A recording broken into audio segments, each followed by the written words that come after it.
नमस्कार, आप सबका स्वागत है let's crack UPSC CSC Hindi पर। मैं ललित यादव आप सबका बहुत बहुत हार्दिक अभिनंदन करता हूं। चलिए तो क्लास स्टार्ट करने से पहले जो मेरे दोस्त मुझे नहीं जानते, मेरा नाम ललित यादव है। मैंने डबल एमए किया है लोक प्रशासन और राजनीति विज्ञान दोनों विषयों से। गोल्ड मेडलिस्ट रहा हूं, अपनी यूनिवर्सिटी में फर्स्ट पोजीशन पर रहा हूं। एमफिल किया है, वहां पर भी मैं गोल्ड मेडलिस्ट रहा हूं। बीएड किया है, सीटेट क्वालिफाई है, नेट क्वालिफाई है मेरा लोक प्रशासन और राजनीति विज्ञान दोनों विषयों से सेपरेटली मैंने नेट क्वालिफाई किया हुआ है। बाकी अगर आपको फ्री पीडीएफ चाहिए क्लासेस का तो ये फ्री पीडीएफ के लिए इस टेलीग्राम चैनल को ज्वाइन कर लीजिए। टेलीग्राम चैनल का नाम है अनअकैडमी ललित यादव की पाठशाला ऑफिशियल। अनअकैडमी ललित यादव की पाठशाला ऑफिशियल, फिर से बोलता हूं, अनअकैडमी ललित यादव की पाठशाला ऑफिशियल।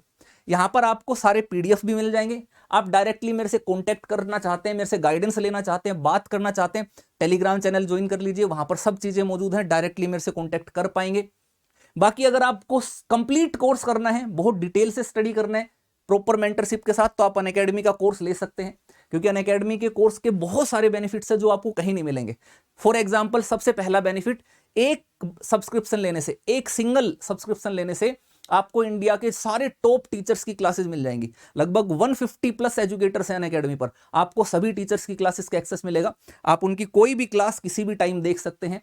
ठीक है, आप हिंदी इंग्लिश बाइलिंगुअल तीनों मोड में क्लासेस मिलेंगी एक ही सिंगल सब्सक्रिप्शन से, यानी कि तीनों का एक्सेस रहेगा, अलग से कुछ नहीं करना पड़ेगा, अलग अलग लैंग्वेज के लिए अलग अलग सब्सक्रिप्शन नहीं, एक ही सब्सक्रिप्शन से तीनों मिल जाएंगे। जो देखना है देखिए, लाइव और रिकॉर्डेड दोनों सेशंस अवेलेबल रहेंगे। आप जैसा सेशन देखना चाहते हैं देखिए, कितनी भी बार देखिए, ये सब फीचर्स अनअकैडमी पर हैं। और बहुत सारे रिजल्ट अनअकैडमी से रेगुलर होते हैं। देखिए हर साल 150 से भी ज्यादा 170-80 के आसपास रिजल्ट अनअकैडमी से हो रहे हैं। बहुत सारे टॉपर्स अनअकैडमी से पढ़ करके एग्जाम क्रैक करके निकल रहे हैं, तो आप भी उनमें से एक हो सकते हैं अगर आप तैयारी कर रहे हैं। अब जब भी अनअकैडमी का सब्सक्रिप्शन लेना चाहते हैं ना, तो आपकी मैं एक बहुत बड़ी हेल्प कर सकता हूं अनअकैडमी सब्सक्रिप्शन में। हेल्प ये कि जब भी आप कोर्स लेंगे, जैसे अनअकैडमी का सब्सक्रिप्शन का ये प्लेटफॉर्म ओपन करेंगे, तो यहाँ पर आइकॉनिक प्लस लाइट 3 तरीके के कोर्स दिखेंगे। इन सब में मैं आपकी एक बहुत बड़ी हेल्प कर सकता हूं। क्या? जब भी आप कोर्स सेलेक्ट करेंगे तो आपको मैं फीस में डिस्काउंट दिलवा सकता हूं। डिस्काउंट के लिए कैसे होगा? आप जब कोर्स सेलेक्ट करते हैं तो यहां पर नीचे एक कोड डालने का ऑप्शन आता है, रेफरल कोड डालने का ऑप्शन आता है इधर। तो उस रेफरल कोड में आपको ये डालना है LYLIVE, इसको अप्लाई कर देना है, फीस में डिस्काउंट हो जाएगा। जो भी अनअकैडमी पर ऑफर चल रहा होगा वो ऑफर आपको मिल जाएगा। Discount time to time change होता रहता है, कभी 10%, कभी 20%, 25% भी होता है। कई बार आपको एक्सटेंड कोर्स 3 4 6 महीने एक्स्ट्रा मिल जाते हैं। बहुत सारे ऑफर्स आते हैं। जो भी ऑफर है सब ऑफर इस कोड से मिलेंगे। इसको कोड टू सक्सेस बोलते हैं। रीजन क्या? कि फीस में डिस्काउंट, इसके साथ साथ मेरी पर्सनल गाइडेंस मिलेगी। मैं अपने सारे स्टूडेंट्स को पर्सनली गाइड करता हूं, 1-on-1 गाइड करता हूं। देखिए आपकी कमियां क्या हैं, आपकी खूबियां क्या हैं, आपकी सिचुएशन को देखते हुए, आपकी कमियों को दूर करते हुए आपके लिए एक अलग से स्ट्रेटेजी बनाने की जरूरत पड़ती है। और वो एक टीचर ही कर सकता है, क्योंकि वो ज्यादा बेहतर तरीके से आपकी सिचुएशन को समझ सकता है, क्योंकि सबकी सिचुएशन एक जैसी नहीं होती है।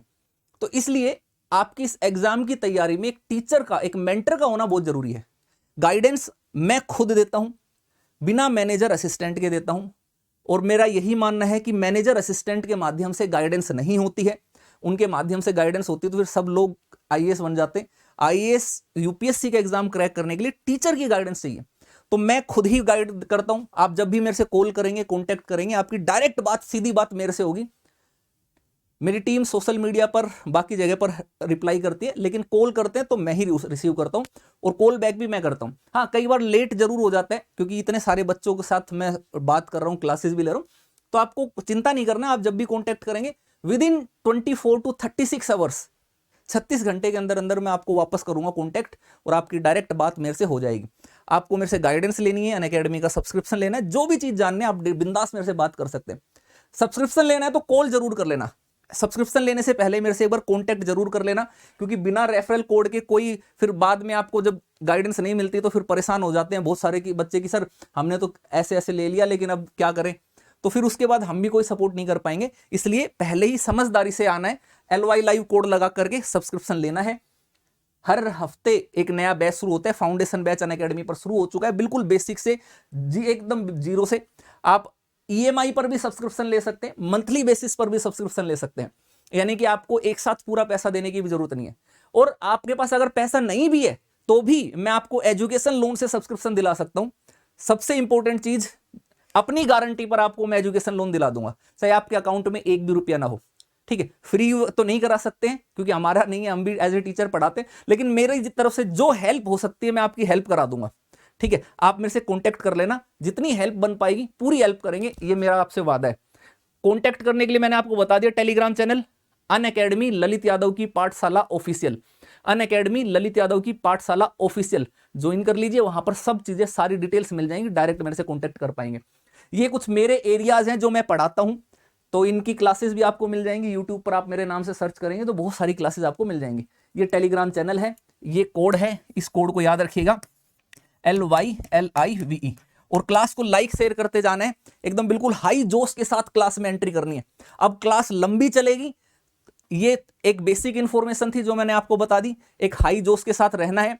अनअकैडमी का कोर्स जब भी लें, कोड याद रखिएगा, LY लाइव लगाना है, मेरे से बात कर लेनी है, तो एकदम हाई जोश बताने सब दोस्त कैसे, हाउ इज द जोश, आंसर आना चाहिए high sir, how is the जोश। एक हाई जोश के साथ सब लोग आंसर दीजिए और सेशन को हम स्टार्ट करते हैं। चलिए तो मैं सेशन स्टार्ट करता हूं। एकदम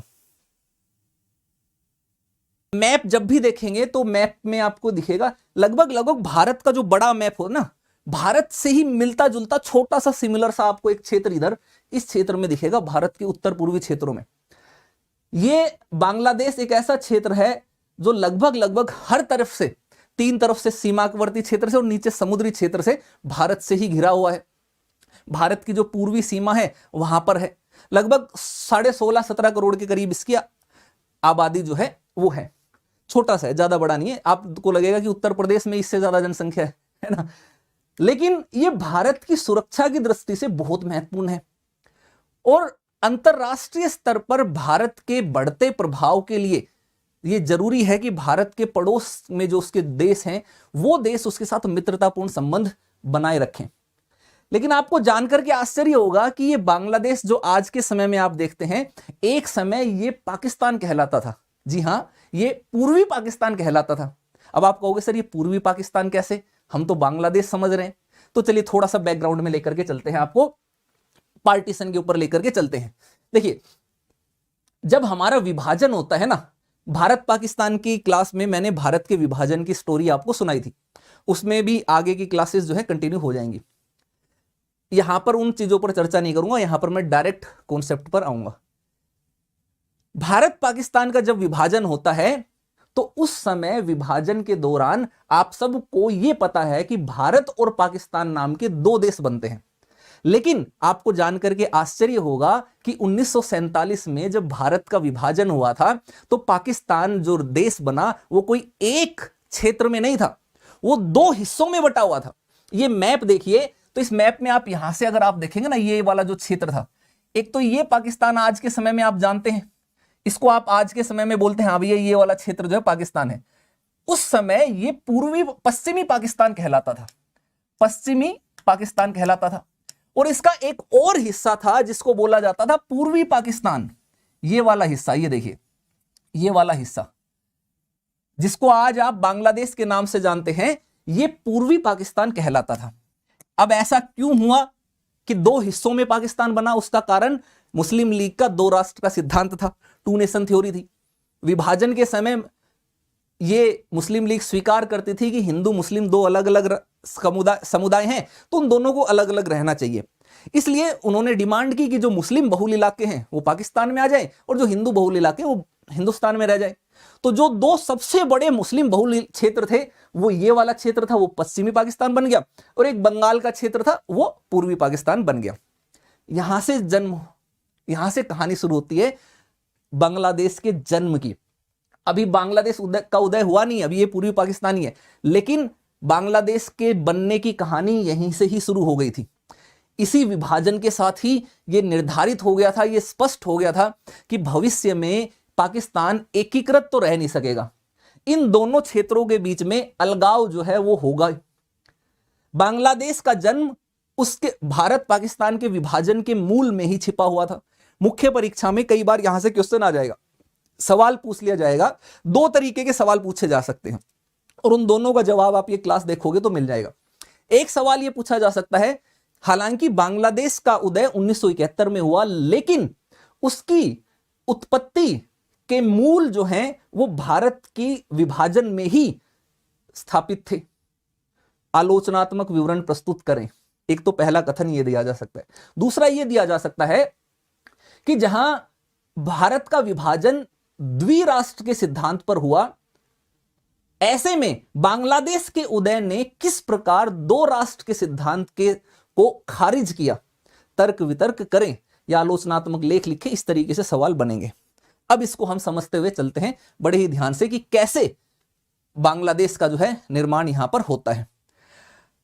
अब ये दो क्षेत्र हैं। देखिए, भारत के बारे में एक कहावत बड़ी फेमस है, यूनिटी इन डाइवर्सिटी, है ना, विविधताओं का देश। भारत एक ऐसा देश है जिसमें बहुत सारी विविधताएं हैं, और विभाजन से पहले ये सारा क्षेत्र भारत ही था, ये पूरा क्षेत्र। तो इसका मतलब विविधताएं जो हैं वो इन सारे क्षेत्रों में रहेंगी। एक जैसा एरिया, एक जैसी चीजें पूरे भारत में नहीं रही होंगी। तो जब विभाजन भी हो गया तो दो अलग अलग, बिल्कुल कोने में, दो अलग अलग छोर पर दो हिस्सों में पाकिस्तान बना।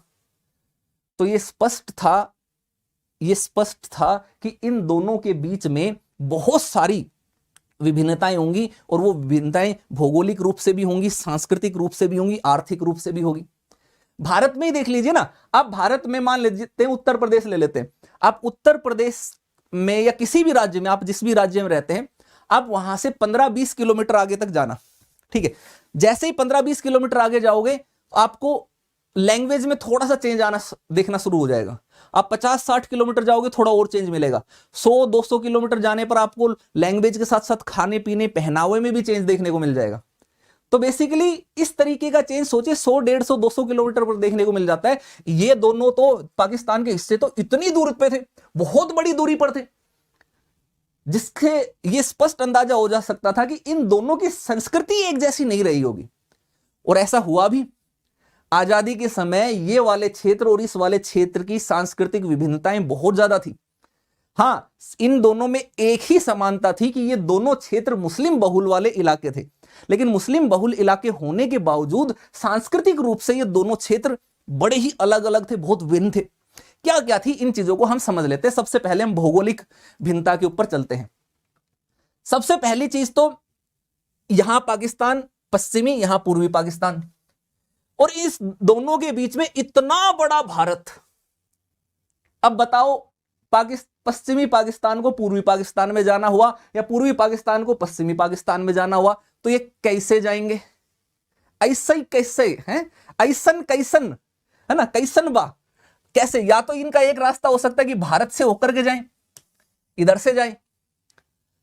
अब भारत इतना बेवकूफ तो है नहीं कि अपने दुश्मनों को उस समय, आज नहीं, उस तत्कालीन समय की बात कर रहा हूं, पाकिस्तान, और उस समय हमारी कट्टरता पाकिस्तान से प्रारंभ हो चुकी थी, कश्मीर के कई सारे क्षेत्र को वो कब्जा चुका था। तो ऐसा भारत कश्मीर के कब्जे में उस लेने के चक्कर कारण भारत जो है मध्य एशिया और अफगानिस्तान के साथ संपर्क से कट गया था।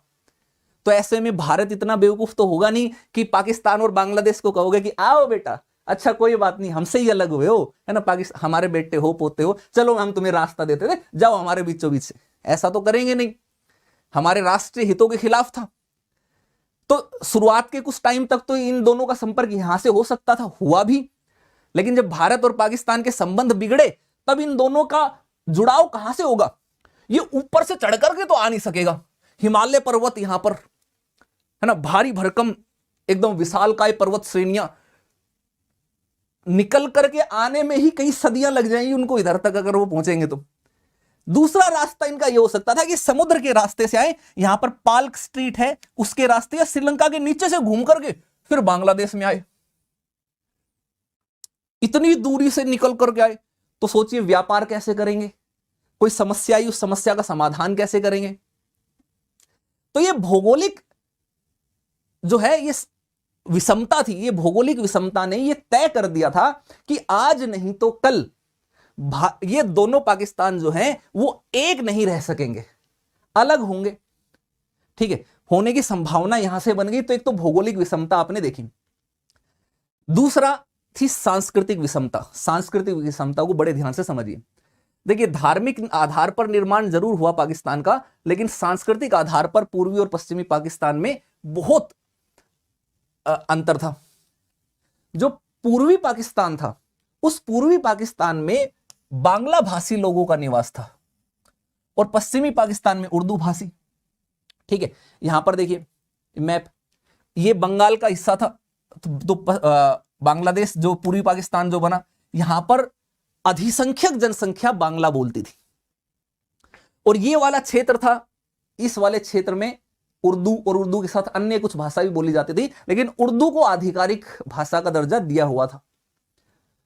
तो अब ऐसे में ये सांस्कृतिक समरूपता ये भी थी, इनके रहन सहन, खाने पीने, बोलने चालने के तरीके, तौर तरीकों में भी अंतर था। और मुद्दा तब गर्मा गया जब पश्चिमी पाकिस्तान ने जो उर्दू भाषा है उसको पूर्वी पाकिस्तान पर भी थोपने की कोशिश की। उर्दू भाषा को राजकीय भाषा, स्टेट की भाषा बना दिया गया। उसको लेकर के यहां पर विरोध होना प्रारंभ हुआ और वो विरोध होना स्वाभाविक भी था। अब आप कहोगे सर इसमें विरोध क्यों हुआ, उर्दू भाषा में क्या दिक्कत? जो जैसे आप देखोगे भारत के अंदर कभी भी अगर आप किसी एक लैंग्वेज को, इंग्लिश के अलावा अगर किसी अन्य भाषा को अगर भारत की राष्ट्रीय भाषा घोषित कर दें, सारे कामकाज उसी भाषा में होने लगे, नौकरियां उसमें मिलने लगे, तो बाकी सारी भाषा के क्षेत्र जो है विद्रोह खड़ा कर देंगे। भाषा के आधार पर बहुत बड़ी समस्या हो जाएगी, उनके अधिकारों का हनन होगा, क्योंकि वो लोग वो अधिकार प्राप्त नहीं कर पाएंगे जो हिंदी भाषी क्षेत्रों में मिल जाएंगे। ऐसे ही इस क्षेत्र में उर्दू भाषा का बोलचाल था ही नहीं, बोलबाला था ही नहीं। उर्दू भाषा तो बेसिकली यहां पर इनकी भाषा थी। तो ऐसे में जब उर्दू भाषा को राजकीय भाषा का दर्जा दे दिया गया, तो पूर्वी पाकिस्तान में रहने वाले लोग जो बांग्ला भाषा जानते थे, उनके सामने अस्तित्व का संकट आ गया। जो भी सरकारी कामकाज हो उर्दू में, उर्दू नहीं आती, स्थानीय शिक्षा का स्तर बहुत कम, उर्दू नहीं आ रही, तो ऐसे में वो सरकारी कामकाज में भागीदारी नहीं कर सकते।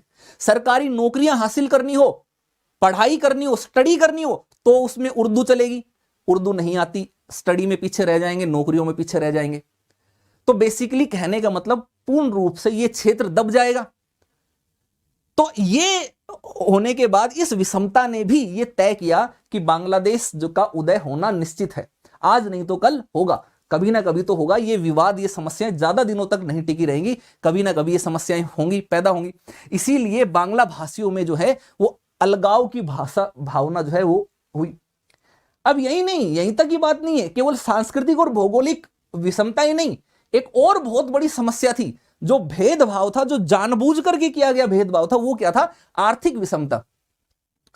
जो पश्चिमी पाकिस्तान था ना, उसमें सबसे समृद्ध प्रांत था पंजाब, और सिंध भी था।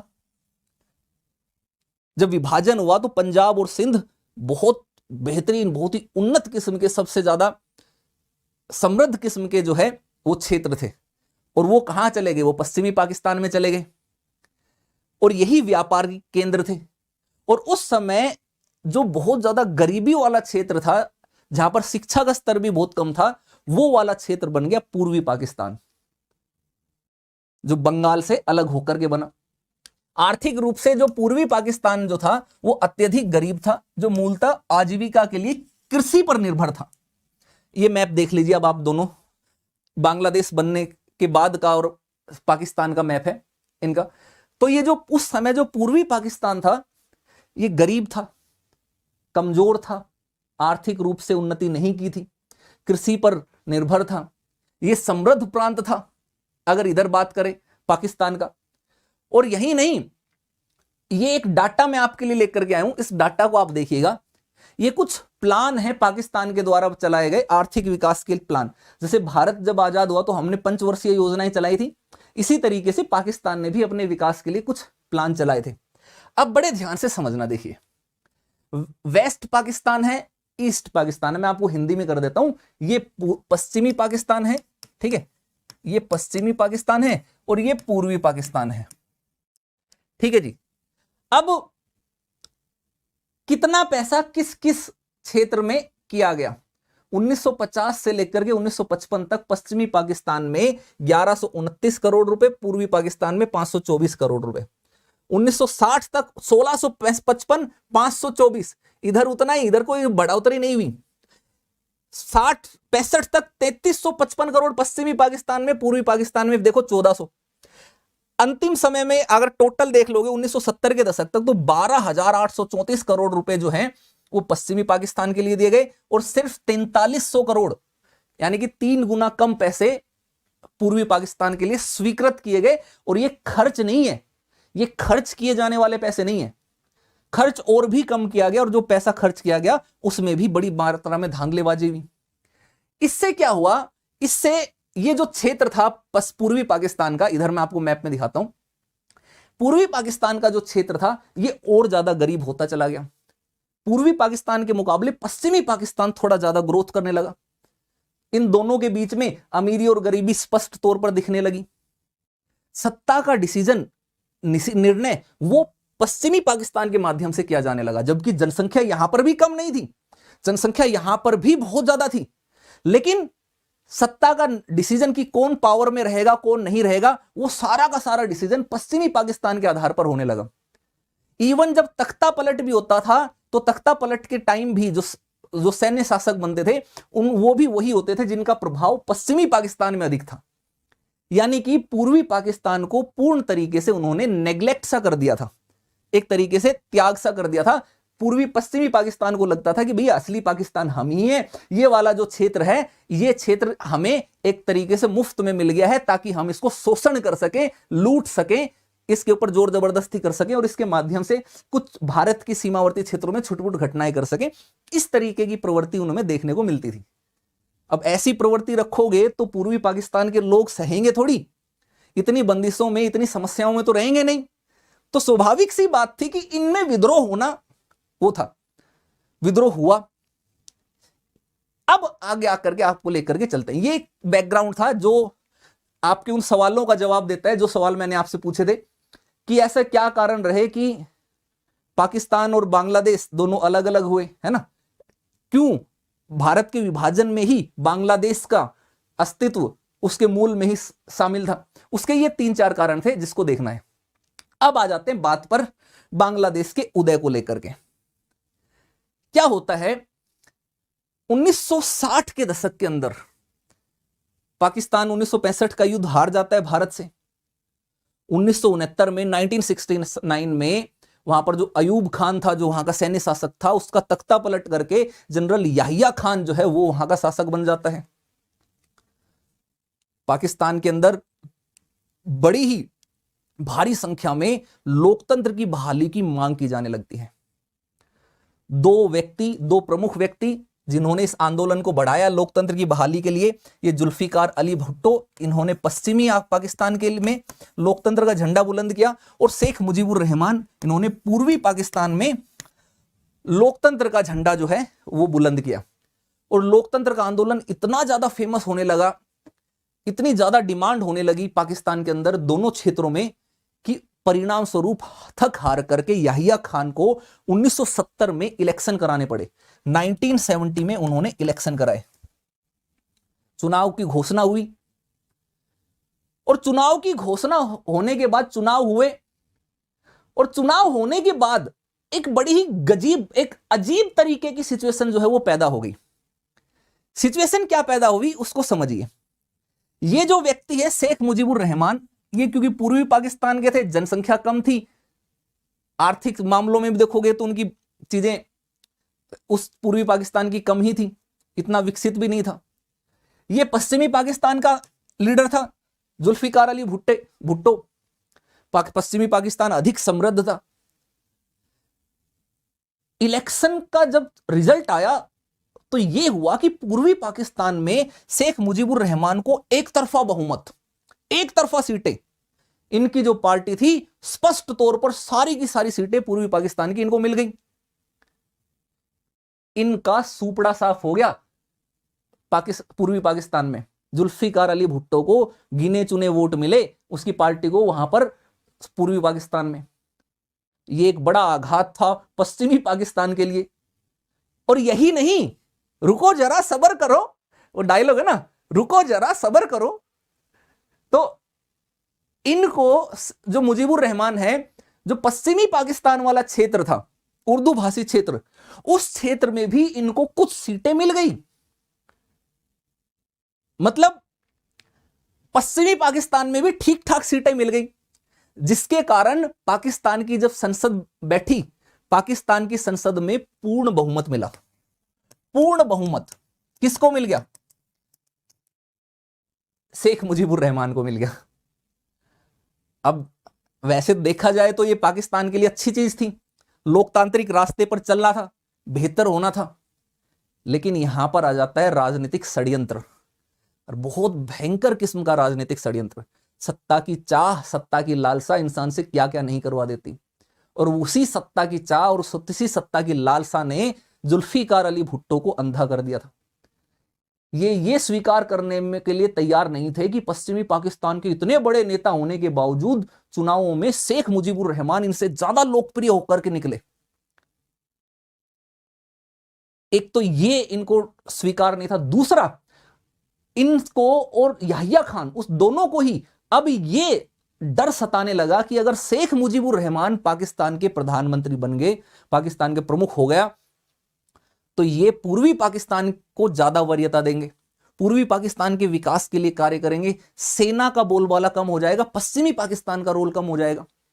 तो ऐसे में याहिया खान को भी कुछ खास पसंद नहीं थे शेख मुजीबुर रहमान। और जुल्फिकार अली भुट्टो जो इलेक्शन के टाइम इनके साथ मिल रहे थे, जुड़े हुए थे कि हाँ भाई लोकतंत्र लाना है, लोकतंत्र लाना है, ये भी इसके खिलाफ हो गए। और सत्ता का संघर्ष देखिए कि जुल्फिकार अली भुट्टो और याहिया खान दोनों आपस में मिल गए, और दोनों ने ही आपस में मिलकर के मुजीबुर रहमान को प्रधानमंत्री बनने से रोक दिया।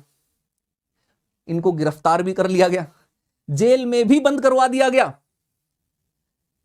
21 मार्च को जेल में बंद कर दिया गिरफ्तार करके। अब इतना दगा हुआ, एक तरीके से इनको सदमा लगा, इनको बहुत भारी आघात लगा, क्योंकि ये तो जुल्फिकार अली भुट्टो के साथ इनके समर्थन में थे कि यार लोकतंत्र लाना है, और जुल्फिकार अली भुट्टो ने ही इनके पीठ में छुरा घोंप दिया। तो ऐसे में इनको यह चीज समझ में आ गई कि पश्चिमी पाकिस्तान जो है, या पश्चिमी पाकिस्तान के जो नेता और सेना है, वो नहीं चाहते कि पूर्वी पाकिस्तान का विकास हो या पूर्ण लोकतंत्र पाकिस्तान में आए। तो ऐसे में अगर आगे भी हम साथ में जुड़े रहे तो हमारे साथ इस तरीके का भेदभाव होता रहेगा। यहां तो स्पष्ट बहुमत मिलने के बावजूद हमारे साथ इतनी बड़ी धोखाधड़ी कर दी, तो बाद में तो क्या ही होगा। तो इन्होंने मुक्ति आंदोलन प्रारंभ किया, बांग्लादेश का मुक्ति आंदोलन उसको कहा जाता है। बहुत सारे स्टूडेंट्स ने भी उसमें पार्टिसिपेट किया, उर्दू भाषा के विरोध में, बांग्ला भाषा को लाने के लिए, बांग्लादेश की आजादी के लिए, उदय के लिए। अब शुरू होता है यहां पर मुक्ति आंदोलन। ठीक है, मुक्ति आंदोलन शुरू होता है।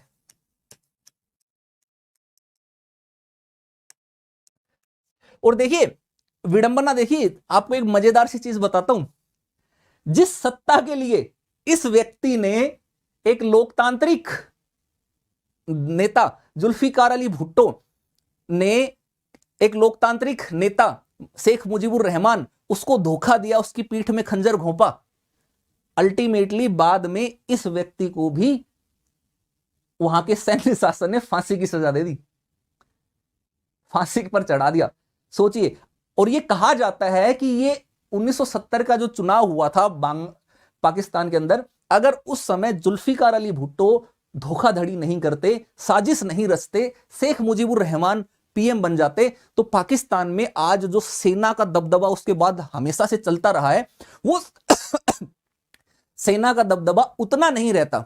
वहां पर भी लोकतंत्र स्थायी हो सकता था, संभावनाएं थी, लेकिन उस लोकतंत्र को स्थायी होने से रोकने में ऐसे ही लोगों का योगदान रहा जो खुद लोकतंत्र का झंडा बुलंद किए हुए थे। राजनीति बड़ी खराब चीज है।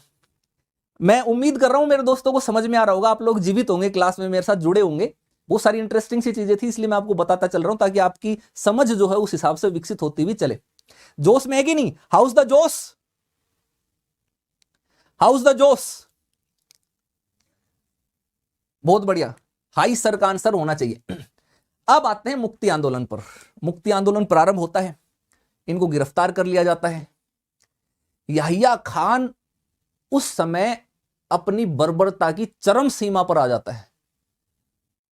उसको यह स्वीकार्य नहीं था कि कैसे पूर्वी पाकिस्तान जो गरीब सा देश था, गरीब सा क्षेत्र था, दबे कुचले क्षेत्र थे, लोग जो है शिक्षित इतने अधिक नहीं थे, आर्थिक स्थिति उनकी मजबूत नहीं थी, वो पाकिस्तान के खिलाफ, पश्चिमी पाकिस्तान के खिलाफ आंदोलन बुलंद कर रहा है, सेना के खिलाफ आंदोलन बुलंद कर रहा है, अपनी आजादी की डिमांड कर रहा है।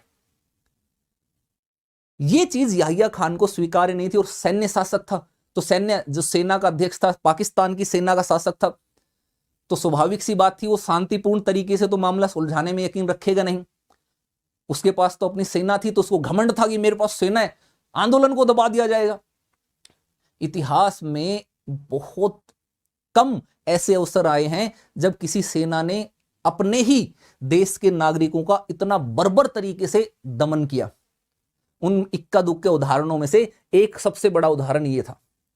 याहिया खान ने पूर्वी पाकिस्तान में अपनी सेना लगा दी और लोगों को लाइन से खड़ा कर करके गोलियों से भूना गया, गांव के गांव भून डाले गए।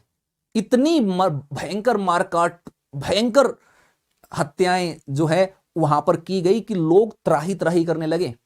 मुक्ति आंदोलन के समर्थक जो सब जितने भी थे, उन सबको अपनी जान का खतरा हो गया, अपने परिवार की जान का खतरा हो गया। सभी लोग इतने भयभीत हो गए कि वो लोग बांग्लादेश छोड़ करके, पूर्वी पाकिस्तान छोड़ करके भारत के अंदर आने लगे।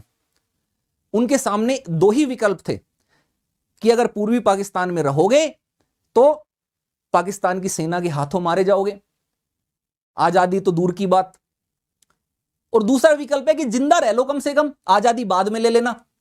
तो उन्होंने दूसरा विकल्प सुना कि जिंदा रह लो। अब जिंदा कैसे रहोगे?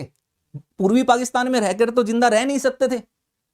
तो एक ही विकल्प था कि भारत में आ जाओ, विश्व गुरु है भारत, भारत धर्मनिरपेक्ष राज्य है, सबकी मदद भी करेगा। और हम भी, इंदिरा गांधी जो है वो शेख मुजीबुर रहमान के बांग्लादेश के आजादी का समर्थन भी करती थी। लोकतांत्रिक देश था। इतिहास में पहली बार इतने बड़े स्तर पर माइग्रेशन हुआ, इतने बड़े स्तर पर एक क्षेत्र से दूसरे क्षेत्र में लोग जो हैं वो गए। मैं आपको दिखाता हूं। अच्छा, डाटा चलो मैं नहीं लेकर के आया, आप समझिए। लगभग दिसंबर 1971 तक भारत में 1 करोड़ शरणार्थी आ चुके थे। 1 करोड़ शरणार्थी भारत में प्रवेश कर चुके थे। उस समय मानवीयता के नाते भारत ने उन सभी शरणार्थियों को भारत में शरण दी ताकि उनकी जिंदगी बच सके। और उस समय की स्थितियां भी बड़ी विकट थी। 1971 का जो दौर था वो दौर ही अलग था। एक तो इंदिरा गांधी इस दौर में एक बार फिर से पुनः एक बहुत बड़ी लीडर बनकर के भारत में उभर करके सामने आई, पूर्ण बहुमत के साथ सत्ता में आ गए थे, अपने सारे राजनीतिक विरोधियों को पछाड़ दिया था, भारत में आर्थिक सुधारों पे लगे हुए थे, सोवियत संघ के साथ मैत्री की संधि कर चुके थे, क्योंकि उस समय चीन, पाकिस्तान और अमेरिका का त्रिगुट बनना शुरू हो गया था। इंदिरा गांधी ये चीज समझ चुकी थी, तो यथार्थवादी दृष्टिकोण पर वो आ चुके थे और उन्होंने सोवियत संघ के साथ मैत्री की संधि कर ली थी। हालांकि बांग्लादेश को समर्थन, उसकी आजादी का समर्थन जो है, शेख मुजीबुर रहमान को समर्थन इंदिरा गांधी पहले से ही करती आ रही थी, लेकिन स्पष्ट तौर पर वो इन्वॉल्व नहीं हो सकते थे, उसमें शामिल नहीं हो सकते थे। वैचारिक समर्थन जरूर दिया। स्पष्ट तौर पर शामिल अगर हो जाते उस समय, तो हमारे लिए खतरा था कि चीन, पाकिस्तान और अमेरिका मिलकर हम पर हमला कर देते। तो सबसे पहले तो चीन और अमेरिका, इन दोनों को इस समीकरण से अलग करना था, इस समीकरण से बाहर करना था। तो वो समीकरण से बाहर कर दिया 1971 की जो मैत्री संधि थी भारत और सोवियत संघ की।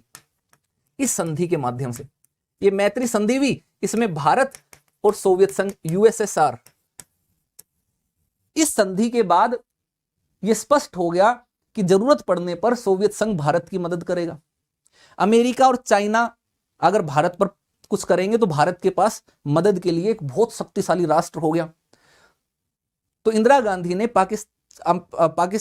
पाकिस्तान की मदद के लिए जो दो देश थे, चीन और अमेरिका, उसके समीकरण को बाहर कर दिया। अब उसी दौरान इतनी बड़ी संख्या में माइग्रेशन जारी था भारत के अंदर, लगातार हो रहा था। दिसंबर आते आते स्थिति बहुत ज्यादा विकट हो गई, 1 करोड़ के करीब। उस समय भारत खुद इतना गरीब राष्ट्र था कि अपने नागरिकों के लिए भरपेट भोजन उपलब्ध करा पाने में इतना सक्षम नहीं था। ऐसे में 1 करोड़ जनसंख्या भारत के अंदर आती है। जिन क्षेत्रों में वो बसती है उनके लिए खाना पीना, रहना, उनके स्वास्थ्य की देखभाल करना, उनको जीवन योगी परिस्थितियां उपलब्ध कराना, ये एक बहुत बड़ी चुनौती थी।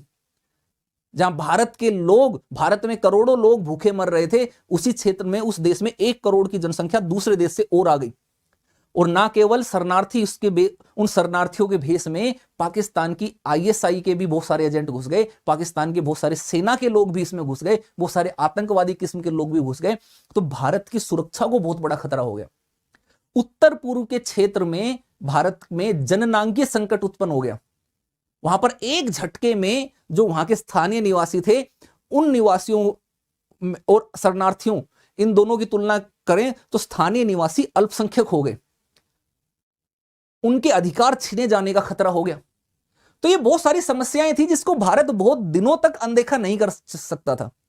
और अब चूंकि अमेरिका और चीन को भी हमने समीकरण से बाहर कर दिया था 1971 की मैत्री संधि के बाद, तो भारत ने पाकिस्तान को अब स्पष्ट तौर पर कड़े शब्दों में बोल दिया कि भैया ये मामला रोक दो, खत्म करो, अब ज्यादा वो नहीं है। शेख मुजीबुर रहमान के सपोर्ट में खुल करके आ गए, हम सपोर्ट में खुल करके आए, तो पाकिस्तान एक बार फिर से 1965 की हार उसको अभी तक हजम नहीं हुई थी। एक बार फिर से उसके पास अमेरिका ने और चीन ने खूब सारे हथियार उसको दे दिए थे, खूब पैसा उसको दे दिया था।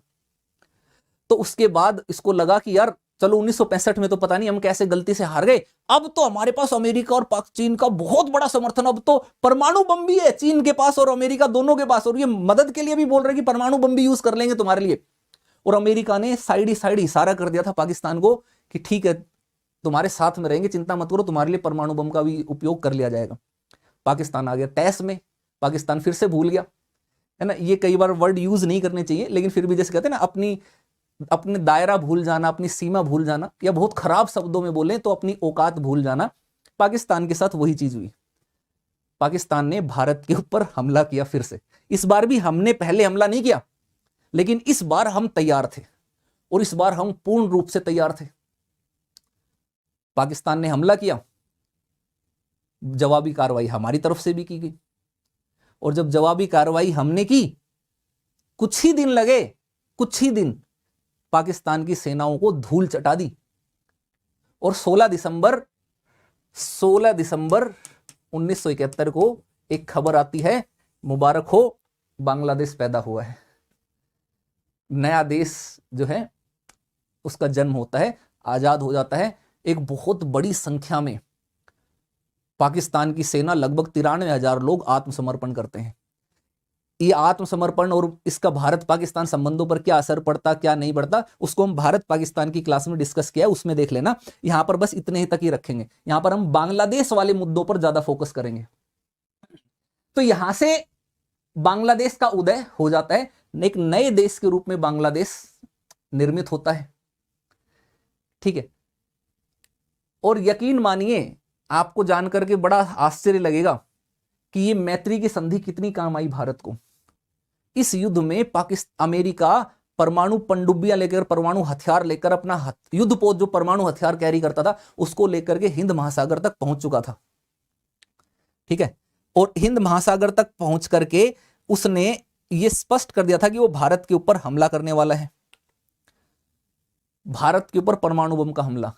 लेकिन यहां पर इंदिरा गांधी की दूरदृष्टिता काम आ गई, और वो क्या काम आई कि हमने यूएसएसआर के साथ संबंध बनाए। तो सोवियत संघ ने धमकी दी अमेरिका को, भारत के लिए स्पष्ट तौर पर खड़े होकर के धमकी दे दी अमेरिका को कि देख लो अमेरिका, जहां हो वहीं से वापस लौट जाओ, अगर एक नॉटिकल मील भी अगर इस घोषणा के बाद आ गया है तो परमाणु बम सोवियत संघ के पास भी है, और हम भारत के समर्थन में युद्ध करने लगेंगे।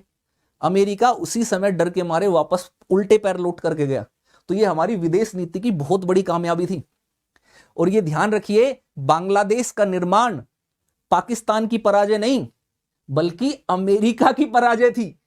अगर दूरदृष्टि से देखोगे, वास्तविकता से देखोगे, तो असलियत पराजय जो हुई वो उस समय अमेरिका की हुई, क्योंकि अमेरिका के सह में पाकिस्तान सब कुछ कर रहा था। अमेरिका ने पाकिस्तान को हथियार दिए, सब कुछ अमेरिका और चीन की तरफ से किया जा रहा था।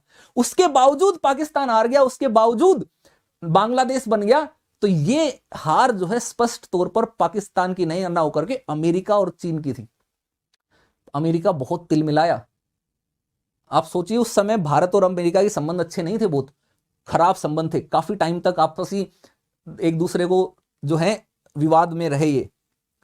ठीक है, देखिए क्लास के अंदर मैं चाहता हूं आप सब लोग ज्यादा ये जो भी लोग न्यूसेंस क्रिएट करते हैं, फालतू की बकवास करते हैं, अगर टीम देख रही है तुरंत प्रभाव से सबको ब्लॉक कर दिया जाए, जो भी है। ठीक है, जो क्लास में पढ़ाई पे ध्यान देते हैं उनके ऊपर बने रहो। आपके लिए देखिए बहुत मेहनत करते हैं हम, ऐसा नहीं है कि ये लेसन आ गए और ऐसे आकर के बोलने लग गए। इस लेसन को तैयार करने के लिए पूरा पूरा दिन लगता है, पूरा पूरा दिन भर मैं पढ़ाई करता हूँ, अलग अलग रिसोर्सेज से स्टडी करता हूँ, अलग अलग चीज़ों से स्टडी करता हूँ, पूरी जी जान लगाता हूँ, ताकि आपके लिए यहाँ पर आकर के मैं कुछ क्वालिटी कंटेंट दे सकूँ। और उस क्वालिटी कंटेंट के बीच में फिर आप में से कुछ अलग ही किस्म के लगे रहे हैं, है ना। बाबू सोना मोना जानू, खाना खाया, तुम मेरे को जानती हो, तुम मेरे को नहीं जानती, अरे वाह लड़की का नाम की प्रोफाइल, मेरे को तो प्यार हो गया तुमसे, ओहो लड़के के नाम की प्रोफाइल, है ना, तुम कितने हैंडसम लग रहे हो, तुम कितनी सुंदर लग रही हो, है ना, आओ दोनों चल करके मिलते हैं, पार्टी करते हैं। वहीं पे शुरू हो जाते हैं इल्लू इल्लू, देखा ना जानना पहचानना, ऐसे बस नकली प्रोफाइल लगा करके बना करके बैठे हैं लोग, उसी में लोग घुस जाएंगे एक दूसरे में। भाई जिसको तुम पापा की परी समझ करके बैठे हो, पता चले वो तुम्हारा ही कोई आस पड़ोस में बैठा पापा का परा है और वो तुम्हारे मजे ले रहा है, तो संभल जाओ, क्लास पे फोकस करो, बाबू सोना से बाहर निकल जाओ, क्लास में फोकस करोगे काम आएगा, एग्जाम भी क्रैक होगा। चलिए तो आगे बढ़ते हैं। देखिए जब हम बांग्लादेश के उदय की बात कर रहे थे, तो यहां से होता है बांग्लादेश का उदय। यहां से सवाल एक आ सकता है, सवाल मुख्य परीक्षा में आपसे पूछा जा सकता है, 1971 का युद्ध भारत के लिए एक नितांत मजबूरी के रूप में प्रारंभ किया जाने वाला युद्ध था, या यूं सवाल दे सकते हैं कि बांग्लादेश की स्वतंत्रता में भारत की भागीदारी एक आवश्यक मजबूरी के रूप में दिखाई पड़ती है। आलोचनात्मक विवरण प्रस्तुत करें। अगर आप क्लास में जिंदा थे तो आप लोग इसका आंसर दे पाएंगे कि क्यों इस तरीके की चीजें हम बात कर रहे हैं, क्यों ये डिस्कस कर रहे हैं, क्यों भारत की मजबूरी भी हुई इस युद्ध में हिस्सा लेने का, क्योंकि भारत के अंदर शरणार्थियों की बहुत बड़ी समस्या उत्पन्न हो गई। बांग्लादेश का उदय होता है, शेख मुजीबुर रहमान को जेल से रिहा किया जाता है। शेख मुजीबुर रहमान जेल से रिहा होने के बाद बांग्लादेश जाने से पहले भारत में यात्रा आते हैं, भारत में रुकते हैं, इंदिरा गांधी के साथ भेंट करते हैं, दोनों एक संधि, एक समझौते पर साइन करते हैं, मैत्री संधि। ठीक है, 1971 में भी मिलते हैं, 1972 में भी मिलते हैं। 1972 में मैत्री संधि करते हैं 25 वर्षों के लिए, जिसमें प्रमुख मेनली यही चीज रहती है कि भाई एक दूसरे के आंतरिक मामलों में नहीं पड़ेंगे, एक दूसरे के खिलाफ युद्ध नहीं करेंगे, किसी दूसरे देश को आपसी दोनों देशों के बीच में नहीं आने देंगे, युद्ध में नहीं आने देंगे, उनको गलत तरीके से किसी अपने पड़ोसी देश के खिलाफ उपयोग नहीं करने देंगे, एक्सेट्रा एक्सेट्रा, व्यापार करेंगे। ये सारी की सारी चीजें 1972 की संधि में किए गए। ये वो उस समय की हिस्टोरिकल फोटो है जिसके ऊपर साइन किया जा रहे हैं इंदिरा गांधी, शेख मुजीबुर रहमान। आमतौर पर यह कहा जाता है महिलाओं को लेकर के एक नकारात्मक अवधारणा भारत ही नहीं पूरे विश्व में बनी रहती है, प्रारंभ से ही बनी रहती थी कि महिलाओं को केवल शारीरिक दम के आधार पर उनको कमजोर समझ लिया जाता था। और ये कहा जाता था खास करके भारत में भी उस समय की महिलाएं जो है शासन नहीं संभाल सकती। उस दौर में इंदिरा गांधी ने यह साबित कर दिया कि वो शासन संभाल ही नहीं सकती, बल्कि बहुत बेहतर तरीके से संभाल सकती हैं, और इतना बेहतर तरीके से संभाल सकती हैं कि पूरा दुनिया उनको झुक करके सलाम करे। आयरन लेडी ऐसे ही नहीं कहा जाता था। पाकिस्तान के 2 हिस्से करा दिए। इससे बड़ा कारनामा भारत और पाकिस्तान के विभाजन के बाद से आज तक के इतिहास में कुछ नहीं हुआ है। सर्जिकल स्ट्राइक जो आज के समय में होती है वो भी एक बहुत महत्वपूर्ण चीजें हैं, लेकिन उससे भी बड़ा कारनामा था कि भारत ने जो पाकिस्तान का जो 2 पाकिस्तान था उनका विभाजन करके बांग्लादेश का उदय किया। और उस सब में सबसे बड़ी दूरदृष्टि अगर किसी की थी तो इंदिरा गांधी की थी।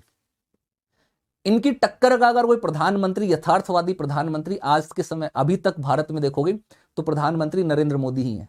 तो यही 2 ऐसे सशक्त नेता रहे जिन्होंने यथार्थवाद को बढ़ावा दिया, वास्तविकता को बढ़ावा दिया और देश के राष्ट्रीय हितों को प्राथमिकता में रखा। तो इन्होंने साबित कर दिया कि महिलाएं जो हैं नेतृत्व के मामले में किसी से भी कम नहीं है। तो ये हुई। अब आ जाते बांग्लादेश के आगे की। अब आपको लगना चाहिए, आपको लगेगा कि अरे भाई बांग्लादेश को तो हमने ही आजाद कराया, ठीक है, उसके समर्थन किया, मदद की, बांग्लादेश में इलेक्शन हुए, बांग्लादेश में सरकार बनी, शेख मुजीबुर रहमान प्रमुख बने, एक धर्मनिरपेक्ष राष्ट्र की वो बनी, स्थापना हुई, सेक्युलर स्टेट जो है उसकी स्थापना होती है, ठीक है। भारत भी धर्मनिरपेक्ष, भारत के पड़ोस में बांग्लादेश भी धर्मनिरपेक्ष। बांग्लादेश की मुक्ति के समय इन भारत की विदेश नीति के सामने जो सबसे प्रमुख चीजें थी वो ये थी कि अगर हम बांग्लादेश को आजाद कराने वाले संघर्ष में भागीदारी करेंगे तो ये हमारे लिए वैश्विक दृष्टिकोण से और क्षेत्रीय दृष्टिकोण से भी बहुत महत्वपूर्ण होगा। वो इसलिए क्योंकि अगर बांग्लादेश आजाद हो जाता है तो हमारे 2 तरफ जो हमारे कट्टर दुश्मन थे, पूर्वी पाकिस्तान, पश्चिमी पाकिस्तान, तो वो 2 कट्टर दुश्मनों में से एक दुश्मन समाप्त हो जाएगा। पूर्वी पाकिस्तान वो दुश्मन नहीं रहेगा, बांग्लादेश बनेगा तो वो क्या बनेगा, तो वो एक मित्र बन करके आएगा, है ना। 1 मिनट दीजिए, मेरे को कुछ मुक्ति करने दीजिए। बांग्लादेश बन जाएगा तो एक दुश्मन रह गया पाकिस्तान, लेकिन एक दुश्मन हमारा खत्म हो गया, मित्र आ गया, और जो दूसरा दुश्मन है पाकिस्तान वो भी कमजोर हो जाएगा। तो ये युद्ध में भारत को फायदा ही फायदा होने वाला था। एक तरफ तो हमारे 2 दुश्मनों में से एक दुश्मन कमजोर हो गया और दूसरा हमारा मित्र बन गया। तो ऐसे में उस क्षेत्र में भारत की स्थिति मजबूत होगी, अंतरराष्ट्रीय स्तर पर भी भारत की ताकत को पूरी दुनिया देख लेगी और भारत में आने वाले शरणार्थियों को भी भारत धीरे धीरे करके वापस भेज देगा। तो ये सारे कुछ चीजें थी जिसने भारत को इस युद्ध में शामिल होने के लिए प्रेरित किया। केवल शरणार्थियों का ही मुद्दा एक नहीं था, और भी कई सारे मुद्दे थे जो रहे। अब बांग्लादेश के उदय ने एक बहुत बड़ी थ्योरी को झुठला दिया। एक बहुत बड़ी थ्योरी थी द्विराष्ट्र का सिद्धांत की थ्योरी, जो मुस्लिम लीग ने दी थी, मोहम्मद अली जिन्ना ने दी थी, कि मुस्लिम समुदाय और हिंदू समुदाय अलग अलग है और मुस्लिम समुदाय एक साथ रह सकता है, हिंदू समुदाय एक साथ रह सकता है, दोनों साथ नहीं रह सकते। लेकिन उस 2 राष्ट्र की थ्योरी को खारिज कर दिया बांग्लादेश के उदय ने, क्योंकि दोनों ही मुस्लिम समुदाय के थे। उसके बावजूद पाकिस्तान के 2 हिस्से हो गए। तो ये स्पष्ट हो गया, ये क्लियर हो गया कि जिस तरीके का 2 राष्ट्र का सिद्धांत था वो अंतरराष्ट्रीय व्यवस्था में नहीं चलेगा। केवल राष्ट्रीय हित, नेशनल इंटरेस्ट प्राथमिकता पे रहेंगे। इस थ्योरी को खारिज होने को हम भारत पाकिस्तान वाली क्लास में देखेंगे।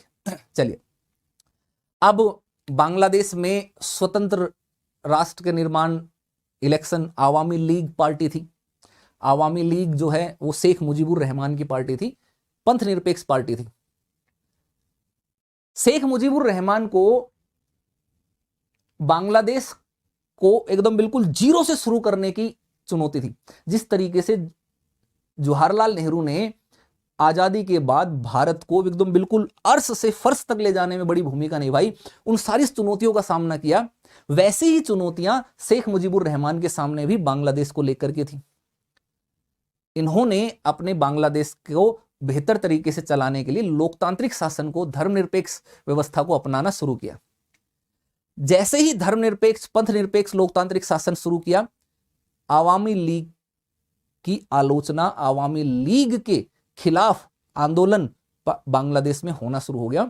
संपूर्ण बांग्लादेश में नहीं, केवल कट्टरपंथी तत्व, खास करके जमात इस्लामी एक ऑर्गेनाइजेशन था। 1971 के युद्ध में एक जो पार्टी का मैंने नाम बताया, उस संगठन का जो नाम बताया, वो एक तरीके का आतंकवादी तरीके का संगठन था। बाद में उसने अपना आपको एक पार्टी बना लिया, अपने आप को राजनीतिक दल बना लिया। पाकिस्तान में इस तरीके की चीजें होती रहती थी। तो वो पूर्वी पाकिस्तान में जमात इस्लामी जो था वो इसी तरीके की एक वो था, आतंकवादी कट्टरपंथी संगठन था। 1971 के मुक्ति संघर्ष में उस संगठन ने, उस कट्टरपंथी संगठन ने बड़ी संख्या में बांग्लादेशियों का नरसंहार किया था। जब शेख मुजीबुर रहमान बांग्लादेश के पीएम बनते हैं तो वो उस पार्टी के ऊपर प्रतिबंध लगा देते हैं और उस पार्टी के कई सारे लोगों को फांसी की सजा दे देते हैं जो उस नरसंहार में शामिल थे, 1971 के नरसंहार में। ये चीज वहां के कट्टरपंथी तत्वों को जो है रास नहीं आती है, धर्मनिरपेक्षता रास नहीं आती है। बाकी जो बची खुची जो कसर थी वो पाकिस्तान पूरी करता रहा। पश्चिमी पाकिस्तान जो बाद में पूरा पाकिस्तान बना, वो बांग्लादेश के कट्टरपंथी तत्वों को लगातार हवा देता रहा इस्लाम के नाम पर। 1972 में जो मुजीबुर रहमान और इंदिरा गांधी ने संधि की थी, उस संधि को लेकर के एक गलत तरीके का प्रचार बांग्लादेश में करवाया गया पाकिस्तान के द्वारा, और बांग्लादेश के कट्टरपंथी तत्वों ने उस चीज को बहुत बड़ा चढ़ा करके प्रसार किया और ये कहा कि 1972 की संधि जो बांग्लादेश ने की है वो उसके माध्यम से बांग्लादेश की स्वतंत्रता को, उसकी स्वाधीनता को, उसकी संप्रभुता को भारत के सामने गिरवी रख दिया गया है। वो कहते थे कि इसके में कुछ गुप्त प्रावधान है जो सबको नहीं बताए गए। भारत की मित्रता के चक्कर में बांग्लादेश जो है वो अपने राष्ट्रीय हितों का बलिदान कर रहा है। और उस समय जब बांग्लादेश का उदय हुआ तो भारत ने तो बांग्लादेश को एक नए राज्य के रूप में, एक नए देश के रूप में मान्यता दे दी थी, लेकिन विश्व के अन्य देश उन्होंने बांग्लादेश को मान्यता नहीं दी थी। कुछ ही देशों ने मान्यता दी थी, क्योंकि ज्यादातर अमेरिका के पिछलग्गू थे, तो वो लोग उसको मान्यता नहीं दे रहे थे। इसलिए जो कट्टरपंथी तत्व थे उनका यह भी मानना था कि बांग्लादेश को अंतरराष्ट्रीय स्तर पर मान्यता नहीं दी जा रही, उसका कारण यही है कि भारत के साथ उसने संधि कर रखी है, भारत उसके सह दे रहा है, और भारत के संबंध सोवियत संघ के साथ है, और भारत सोवियत संघ के संबंध होने के कारण जो जितना भी पूंजीवादी गुट है वो बांग्लादेश के खिलाफ हो गया है, जिसके कारण बांग्लादेश को आर्थिक सहायता भी नहीं मिलेगी। अधिकतर राष्ट्र बांग्लादेश को एक देश के रूप में दर्जा देने के लिए ही तैयार नहीं थे। इस चीज का लांछन भी कट्टरपंथी तत्वों ने भारत के ऊपर लाद दिया, जबकि इस तरीके की चीजें नहीं थी। लेकिन मैं आपको बता रहा हूं कि राजनीति में किस तरीके से चीजें होती, आसान नहीं है, कोई भी चीजें आसान से नहीं होती है। वो कहते हैं ना कि एक आग का दरिया है, तैर कर जाना है या चल के जाना है। आग का दरिया है, चल के जाना है, मेरे को एग्जैक्ट पता नहीं, उसी तरीके से थे। तो ये चीजें यहां पर हुई, और यही नहीं, इसके साथ साथ और भी कई सारे लांछन लगाए। कुछ लोगों ने, जो कट्टरपंथी तत्व थे बांग्लादेश के, उन्होंने तो ये भी कहा कि भारत जानबूझ करके बांग्लादेश की सेना को कमजोर करना चाहता है ताकि भारत अपना मंसूबा पूरा कर सके। कौन सा मंसूबा? एक अखंड भारत का, आजादी के समय जो विभाजन हुआ था, जो क्षेत्र भारत से छिन गया था, उसको अपने कब्जे में ले ले। और वो तभी कर पाएगा जब बांग्लादेश की सेना कमजोर रहेगी, ताकि भारत को जब मौका आए बांग्लादेश पर हमला करके कब्जे ले कर। ये प्रचार वहां के कट्टरपंथी करने लगे। तो सोचिए, इस तरीके की भावनाएं भी उस समय थी कट्टरपंथी तत्वों की, और पाकिस्तान ने बड़ा बढ़ावा दिया। यह आरोप लगाया जाने लगा कि बांग्लादेश की सहायता भारत जो है वो अपने राष्ट्रीय हितों के लिए कर रहा है, ना कि बांग्लादेश के विकास के लिए कर रहा है। अतः भारत और बांग्लादेश के संबंध को, अच्छी मित्रता को राष्ट्रीय सम्मान के विरुद्ध देखा जाने लगा। कट्टरपंथी तत्व सक्रिय हो गए। लेकिन जब तक शेख मुजीबुर रहमान थे तब तक इनके संबंध बेहतर रहे, अच्छे बने रहे, मित्रतापूर्ण बने रहे। संधि का समर्थन सभी लोग नहीं करते थे, लेकिन अधिक संख्यक लोग भारत के समर्थन में थे। वो पाकिस्तान से अलग रहना चाहते थे। अब मुद्दा क्या आता है? मुद्दा आता है 1975 के अंदर। 1975 में जो शेख मुजीबुर रहमान है, इनकी हत्या कर दी जाती है। और ये ना केवल शेख मुजीबुर रहमान की, बल्कि बांग्लादेश में लोकतंत्र की हत्या थी, डेमोक्रेसी का किलिंग थी, क्योंकि यही एकमात्र सर्वमान्य जाने माने लीडर थे। इसके अलावा कोई इनकी कद काठी के आसपास का भी कोई नेता नहीं था लोकतांत्रिक उसमें, केवल यही एक थे। इनकी मृत्यु के बाद बांग्लादेश में भी निर्वात पैदा हो गया। जिस तरीके से जवाहरलाल नेहरू की मृत्यु के बाद भारत में निर्वात पैदा हो गया था, वैसे ही शेख मुजीबुर रहमान की हत्या कर दी गई। इनकी हत्या के बाद बांग्लादेश में कोई इतना प्रभावकारी लीडर नहीं था कि जो पूरी बांग्लादेश की जनता को एकजुट करके संभाल करके चल सके। अब जब इनकी हत्या की गई तो इसकी हत्या के बाद वहां पर आती है तानाशाही सैन्य शासन प्रणाली, और सेना का शासन वहां पर प्रारंभ होने लगता है। जियाउल रहमान वहां का पहला सैन्य शासक बनता है। ये वही प्रवृत्ति आ गई जो पाकिस्तान के अंदर प्रवृत्ति चल रही थी।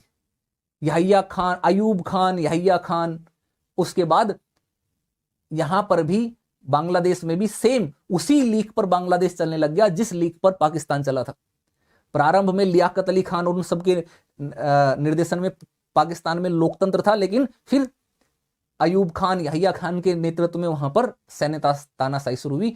सेम वैसी की वैसी प्रवृत्तियां बांग्लादेश में भी देखी जाने लगी। और जैसे ही जियाउल रहमान जो है यहां का नया शासक बनता है तो वो धार्मिक कट्टरता को एक बार फिर से प्रचंड रूप से बढ़ाना शुरू करता है। जो कट्टरपंथी तत्व जिनके ऊपर प्रतिबंध लगा दिया गया था, उन सारे प्रतिबंधों को हटा दिया जाता है। अब वो कट्टरपंथी तत्व अपने आप को राजनीतिक दल बना करके लोकतांत्रिक प्रक्रिया में भागीदारी करने के लिए तैयार हो रहे थे, लोकतांत्रिक तरीके से आतंकवाद फैलाने के लिए तैयार हो रहे थे, और उनको यह समर्थन दिया गया वहां के ही सैन्य तानाशाह के द्वारा। और जियाउल रहमान ने क्या किया कि धार्मिक कट्टरता को प्रकट करते हुए मुस्लिम देशों के साथ बेहतर संबंध निर्मित करने का प्रयास किया। इसने स्पष्ट कर दिया कि हम उसी रास्ते पर चलेंगे जिस रास्ते पर पाकिस्तान चल रहा है, और इसने भी एक बार फिर से उसी झंडे को बुलंद किया कि हाँ भाई, इस्लाम का नाम का प्रयोग करते हुए हम आगे बढ़ेंगे। क्योंकि अमेरिका जो है उस समय पाकिस्तान का समर्थक था और पाकिस्तान बांग्लादेश को सपोर्ट कर रहा था, उसके कट्टरपंथी तत्वों को फंडिंग भी करवा रहा था, मदद भी कर रहा था। तो ऐसे में इन दोनों की एक कट्टरपंथी तत्वों की मेल भगत जो है वहां पर दिखने लगी। और इसके बाद यहां पर आप देखोगे बांग्लादेश के अंदर लोकतंत्र जो है जिस इतने बड़े संघर्ष के बाद आया था वो समाप्त हो जाता है। भारत विरोध का स्वर जो है इन्होंने मुखर किया। जियाउल रहमान ने पाकिस्तान के साथ संबंधों को बेहतर किया, और तब तक यह ध्यान रखिए 1974 आते आते 1974 आते आते 1974 आते आते क्या हुआ था, पाकिस्तान ने भी बांग्लादेश के अस्तित्व को स्वीकार कर लिया था। पाकिस्तान के सामने कोई और विकल्प तो था नहीं, उसको स्वीकार ही करना पड़ा। लेकिन उसको स्वीकार करने के पीछे कारण यह था कि पाकिस्तान चाहता था कि बांग्लादेश को अगर हम दुश्मन बना करके रखेंगे, दुश्मन बने रहेंगे तो हमें फायदा नहीं है। हमें भारत को कमजोर करना है तो बांग्लादेश के साथ दोस्ती करना जरूरी है, अपने ऐतिहासिक संबंधों का नाता देना जरूरी है, वहां के कट्टरपंथी तत्वों को बढ़ावा देना जरूरी है। दूसरी तरफ जियाउल रहमान जो है उसने चीन के साथ भी बेहतर संबंध बनाने की प्रयास जो है वो लगातार बढ़ा दिए। अब इस दौर में भारत विरोध को उन्होंने खूब बढ़ाया, आम जनता को भी ये दिखाने की कोशिश की कि देखो भारत तो हमारा दोस्त नहीं है, हमारे साथ धोखाधड़ी कर रहा है। ऐसे करते करते 1981 में 1981 में इसकी हत्या कर दी जाती है, इसकी भी हत्या हो जाती है। पाकिस्तान और बांग्लादेश का प्रारंभिक जो आजादी के बाद के प्रारंभिक कुछ वर्ष जो चल रहे हैं वो इन तख्ता पलटों और हत्याओं के दौर से निकले हैं। किसी भी देश को जो एक बड़ा मजबूत देश बनता है वहां तक पहुंचने तक उससे पहले देखोगे तो बड़ी स्तर पर नेताओं की, शासकों की हत्याएं देखने को मिलती, इवन अमेरिका में भी देखने को मिलती हैं। यही चीज यहां पर भी देखने को मिली। जियाउल रहमान, उसकी हत्या कर दी जाती है, और उसकी हत्या के बाद एक नया जनरल सत्ता में आता है जिसको बोलते हैं इरशाद। जनरल इरशाद पिक्चर में देखिए। जनरल इरशाद का बांग्लादेश के जो युवा लोग थे उनमें बहुत ज्यादा वो था, होल्ड था। युवा लोग इनको अपना हीरो मानते थे, नेता मानते थे, लीडर मानते थे, इनके फैन थे। इस तरीके का उन्होंने वहां पर था। जब ये शासक बनता है तो ये भी अपने देश को, जो जियाउल हक उस समय, जो इससे पहले जियाउल रहमान जो शासन खुल करके नहीं चला पा रहा था, इसने आकर के सत्ता में आने के बाद खुल करके अपने आप को, बांग्लादेश को इस्लामी आधार पर चलने वाला राष्ट्र बना दिया।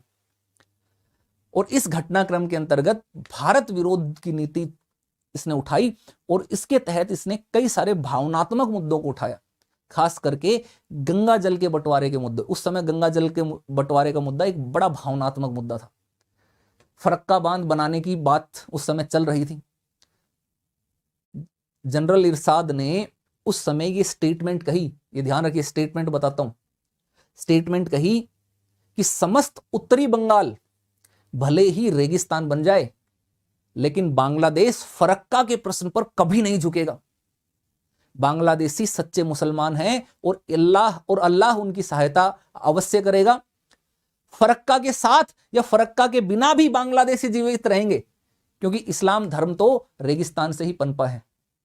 यह बात जनरल इरशाद ने कही। इस बात को उसने कहा, वो ये दिखाने लगा कि किस तरीके से धर्म का प्रयोग अब राजनीति में किया जाने लगा, किस तरीके से धर्म के नाम पर अपने लोगों को बरगलाने जाने लगा।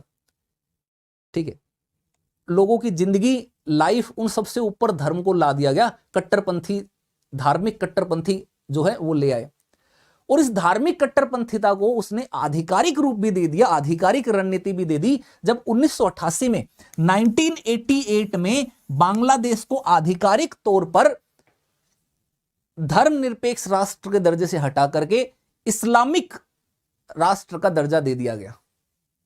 इससे पहले धर्मनिरपेक्षता का दर्जा नहीं हटाया गया था, लेकिन 1988 में वो भी हटा लिया इन्होंने। अब बोले कि हम धर्मनिरपेक्ष अब नहीं है। अब अल्पसंख्यक यहां पर अपने आप को सुरक्षित ना समझे, अब दूसरे धर्मों का यहां पर स्वागत नहीं है। अब बांग्लादेश जो है वो इस्लाम को स्वीकार करने वाला देश है, इस्लामी राष्ट्र रहेगा। अब बांग्लादेश में जिस तरीके की प्रवृत्तियां पनप रही थी, ये प्रवृत्तियां भारत के लिए कतई सही नहीं थी। बांग्लादेश की ये प्रवृत्तियां पाकिस्तान के लिए तो बिल्कुल ठीक थी, लेकिन भारत के लिए नहीं थी। और ये एक चीज ध्यान रखिए, धर्म जो है ना एक बहुत बड़ा मुद्दा होता है।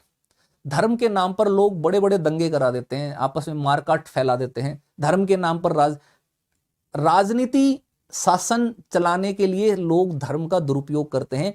इस दुरुपयोग का सबसे बड़ा उदाहरण बांग्लादेश में जनरल इरशाद के द्वारा किया गया वो देखने को मिलता है। और धर्म का दुरुपयोग हर देश में लगातार होता रहा है, सत्ता को चलाने के लिए, लोगों को आपस में बंटवारा करने के लिए, अपने कुछ संकीर्ण हितों की पूर्ति के लिए। और दिक्कत यह है कि लोग धार्मिक भावनाओं में इतने अंधे हो जाते हैं, इतने वो हो जाते हैं कि वो धर्म के नाम पर एक दूसरे को मारने काटने से भी नहीं हिचकते। जबकि उनको ये चीज समझनी चाहिए कि उससे पहले आपके लिए और भी बहुत सारी चीजें हैं। आपका जीवन है, आपके मनुष्यता है, मानवीयता है, मानवता है। मनुष्यता, मानवता से बड़ा धर्म कोई नहीं है। ठीक है, और आप उसी धर्म का उल्लंघन कर रहे हो, धर्म के नाम पर एक दूसरे को मार रहे हो, किसी का जीवन छीन ले रहे हो। उससे बड़ा खराब काम क्या रहेगा? धर्म के नाम पर किसी दूसरे का जीवन जो है वो छीन लेना। ये सारी चीजें भूल जाते हैं। और कुछ कट्टरपंथी तत्व और कुछ संकीर्ण दल अपने राजनीतिक हितों की पूर्ति के लिए धर्म का प्रयोग करते हैं। वो प्रयोग पाकिस्तान में हमेशा से होता रहा था, उसी का प्रयोग बांग्लादेश ने भी कर लिया। अब ये प्रवृत्ति भारत के लिए बड़ी खतरनाक थी, बहुत दिक्कत थी। अब उसके बाद भारत ने कोशिश की कि यार हमारे आस पड़ोस के जितने भी देश हैं उनमें अगर लोकतंत्र रहेगा तो हम ज्यादा बेहतर तरीके से, ज्यादा अच्छी स्थिति में रहेंगे। 1990 का दशक आते आते बांग्लादेश में एक बार फिर से लोकतंत्र की डिमांड रखी जाने लगी। और 1990 के अंदर सैन्य तानाशाही है वो समाप्त हो जाती है। 1990 में सैनिक तानाशाही जो है वो अंत हो जाती है, समाप्त हो जाती है। जो सेना थी, जो शासक था, वो अपनी एक पार्टी बना देता है, एक अलग पार्टी बना करके निकल करके आ जाते हैं। ठीक है, और अब सैन्य तानाशाही के बजाय वो भी लोकतांत्रिक आधार पर अपनी सत्ता बनाए रखना चाहते हैं। तो बांग्लादेश के अंदर दो प्रमुख रूप से अगर हम बात करते हैं दल रहे प्रमुख, अगर उनकी मैं बात करूं तो मैं आपको यहां पर दिखा देता हूं। दलीय राजनीति में दो प्रमुख दल हैं बांग्लादेश के लिए कि जो सबसे प्रमुख दल हैं दो, उनको देख लीजिए। सबसे पहला है, उसको बोला जाता है आवामी लीग।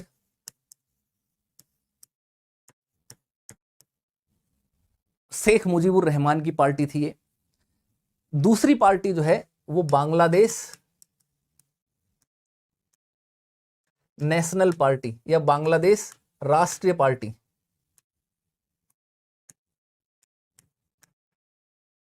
बीएनपी इसको बोला जाता है। ये पार्टी रही, बांग्लादेश के ही सैन्य शासक के घराने से ये पार्टी निकली। आवामी लीग के जो वर्तमान लीडर हैं, मेन लीडर हैं, वो है शेख हसीना। आपने नाम सुना होगा, शेख हसीना। और जो बांग्लादेश नेशनल पार्टी है, इसके जो प्रमुख हैं ये है बेगम खालिदा जिया। खालिदा जिया। अब शेख हसीना की पार्टी है, आवामी लीग है, शेख मुजीबुर रहमान की पार्टी है, तो स्पष्ट तौर पर है कि इसका दृष्टिकोण जो है वो हमेशा से भारत के पक्ष का रहा होगा। भारत के साथ मित्रता का इसका संबंध रहा है। जब जब बांग्लादेश में शेख हसीना की सरकार आती है, यानी कि आवामी लीग की सरकार आती है, तब तक बांग्लादेश जो है और भारत जो है, इनके संबंध जो है अच्छे रहते हैं। ठीक है।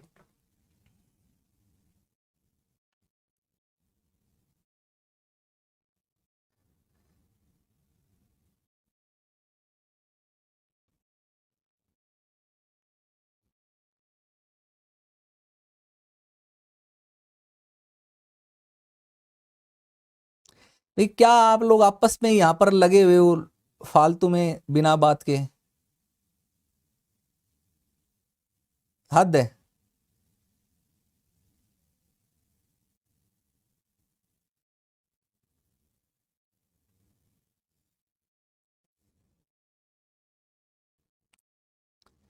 फालतू में लगे हो। तो अभी मैं यहाँ पर आप लोगों को यूपीएससी के लिए पढ़ा रहा हूँ, आपके लिए हम तैयार कर रहे हैं कि आपकी मानसिकता इन सारी चीजों से उठ करके एक ऐसा व्यक्तित्व बने कि आप हाँ शासन प्रशासन संभाल पाओ, सबको समान नजरिए से देख पाओ, लोगों की कुछ संकीर्ण तत्वों की जो जालसाजी है उसको समझ पाओ।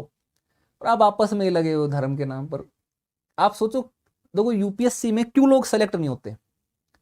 नॉलेज बहुत सारे लोगों को होती है, पढ़ाई नॉलेज वाले हजारों लाखों लोग होते हैं, एक ही जैसी चीज पढ़ते भी है सब लोग, लेकिन सिलेक्शन तो कुछ 700 800 हजार लोगों का ही होता है। उसका रीजन क्या है?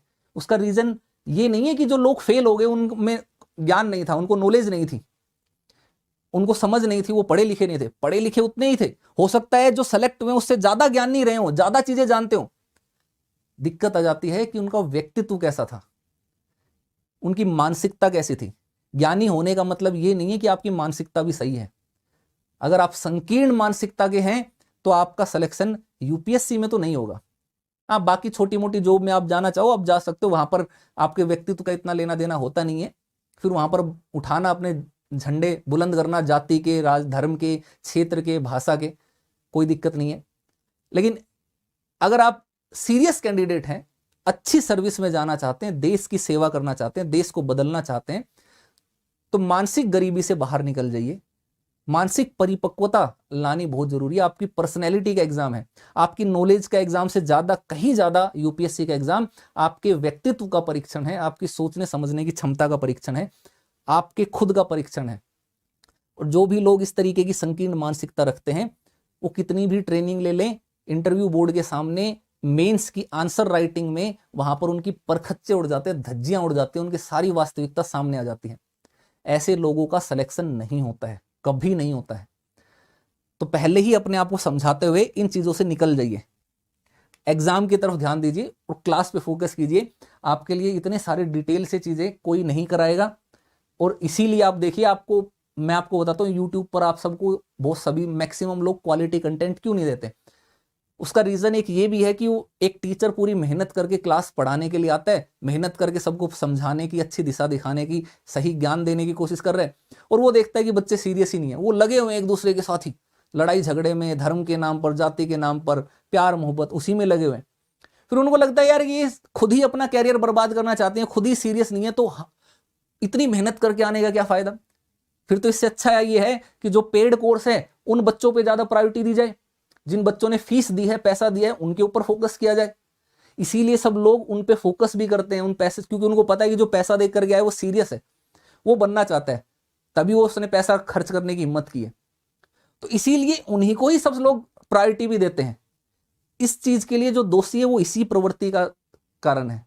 तो आप उस प्रवृत्ति में मत पड़िए, उन प्रवृत्तियों से बाहर निकल जाइए। आपको फ्री में अगर कोई क्वालिटी की चीज दे रहे हैं तो उसका सम्मान करना आप सीखिए, नहीं तो ये गुणवत्तापूर्ण चीजें मिलनी बिल्कुल बंद हो जाएंगी। तो हमारे देश के बहुत सारे ऐसे छात्र छात्राएं जो एडमिशन लेकर के नहीं पढ़ सकते, उनका बहुत बड़ा नुकसान इसमें है। तो आप अपने कारण बहुत सारे लोगों का नुकसान करवा देते हैं। उन चीजों से निकल जाइए। कम से कम अगर आपको कुछ नहीं करना तो दूसरों को करने दीजिए।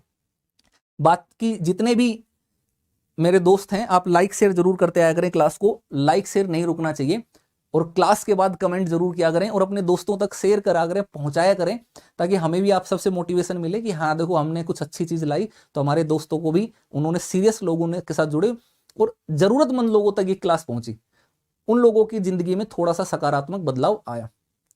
दो प्रमुख दल हैं। जब जब आवामी लीग की सरकार आती है, शेख हसीना की सरकार आती है, भारत बांग्लादेश के संबंध अच्छे हो जाते हैं।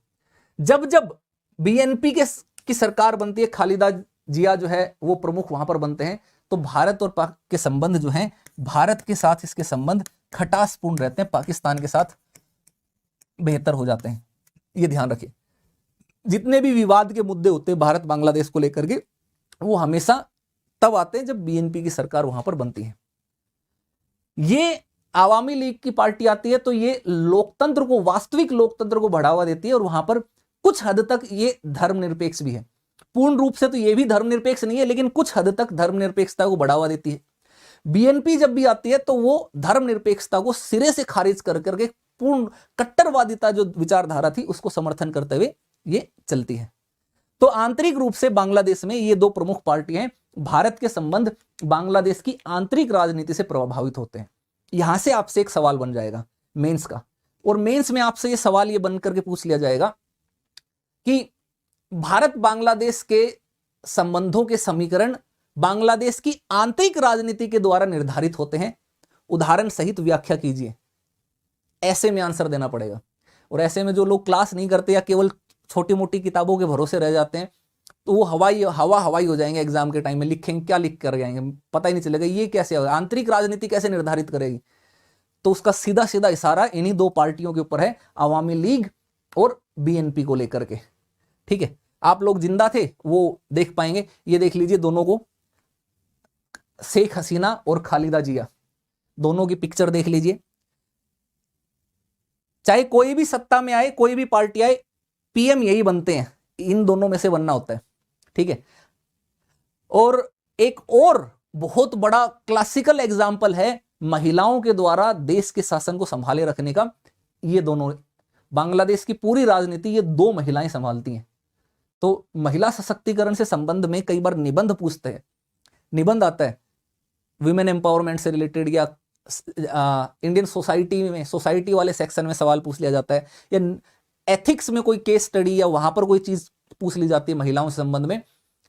तो मैक्सिमम लोग जो आंसर लिखते हैं ना, वो घिसे पीटे छोटी मोटी चीजें वही लिखते हैं, हाँ महिलाएं सशक्त होने चाहिए, एम्पावर होना चाहिए, उनको ये भागीदारी देनी चाहिए, ये देनी चाहिए। लेकिन वहां पर अगर आप वास्तविक उदाहरण लोगे, रियलिस्टिक एग्जाम्पल्स वहां पर डालोगे, तो आपको एग्जामिनर दूसरों के मुकाबले बहुत अच्छे नंबर देगा। और आप इन सब चीजों में इन उदाहरणों को भी यूज कर सकते हो, अंतरराष्ट्रीय एग्जाम्पल्स को भी यूज कर सकते हो, अपने पड़ोस के उसको भी यूज कर सकते हो कि देखो किस तरीके से एक भारत के पड़ोस में बांग्लादेश की पूरी शासन व्यवस्था दो महिलाएं जो हैं बारी बारी से जब भी सत्ता परिवर्तन होती है यही संभालती हैं।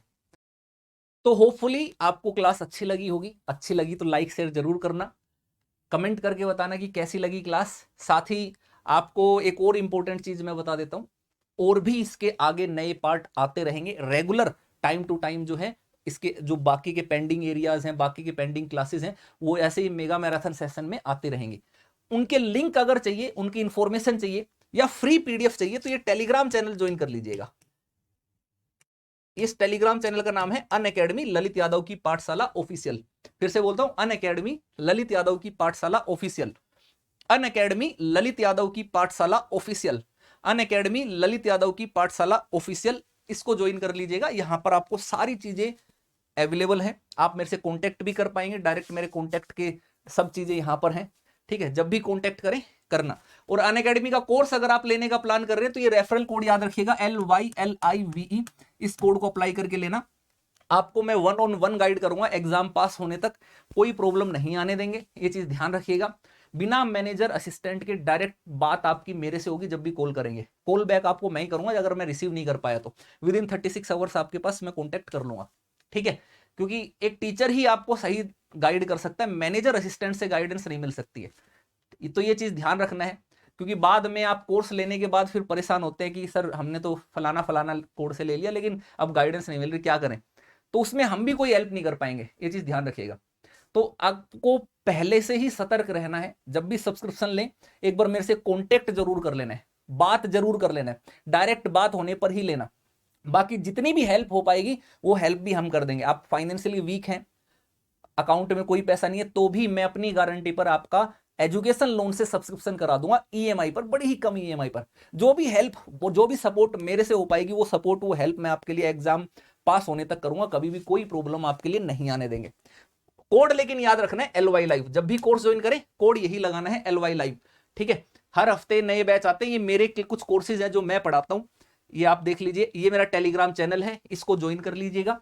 और ये मेरा कोड है, रेफरल कोड याद रखना है आपको, इसका नाम है LYLIVE, रेफरल कोड याद कर लीजिए बस, आपकी सारी समस्याओं का समाधान इस रेफरल कोड में है।